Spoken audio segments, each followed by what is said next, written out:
अस्सलामुअलैकुम बहन मैं शरबत की रेहड़ी लाना तो मैं बड़ा परेशान होया वा।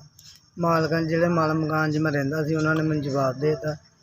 अग्गों मैं मकान लिया वा ते वो जिहड़ी मेरी रात दे पैसे सी उधर वड़ गए एडवांस तो हुण मैं ये चाहना वा तुसीं मेरी मदद करो थोड़ी।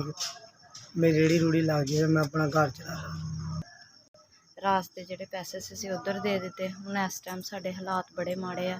साडे कोल शरबत लाने लई पैसे, साडा ये रोज़गार है। मेरा मियाँ शरबत लांदा, ना साडे कोल इमली वास्ते पैसे, ना आलू बुखारे वास्ते, ना चीनी वास्ते। साडी इन्नी क मदद कर दो कि साडा यह रोज़गार जिहड़ा चल पवे। मियाँ घर बैठा जिद्दन दा असीं मकान चेंज कीता।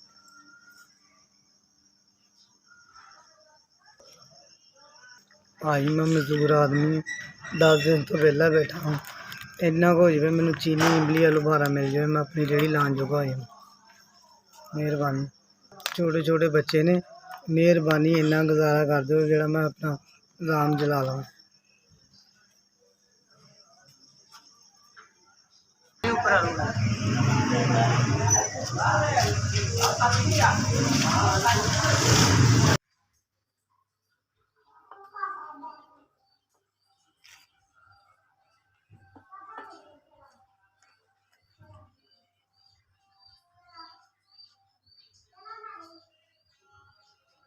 अस्सलामुअलैकुम, मैं तुहाडा बड़ा शुक्रगुजार हाँ।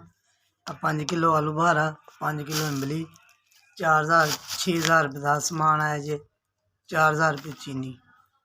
निज़ाम चल जाएगा, मैं शुक्रगुजार हाँ। अस्सलाम वालेकुम भाई, असीं तुहाडे शुक्रगुजार हाँ। तुसीं सानूं 10,000 रुपये का समान लै के दित्ता। अल्लाह तुहानूं जिंदगी तंदरुस्ती दे, अल्लाह तुहानूं बहुता दे। SBS मैं तुहाडा शुक्रगुजार हाँ। मैं 10,000 रुपया तुसीं मैनूं समान लै दित्ता। मैं रेहड़ी लाने जोगा हो गया सुबह।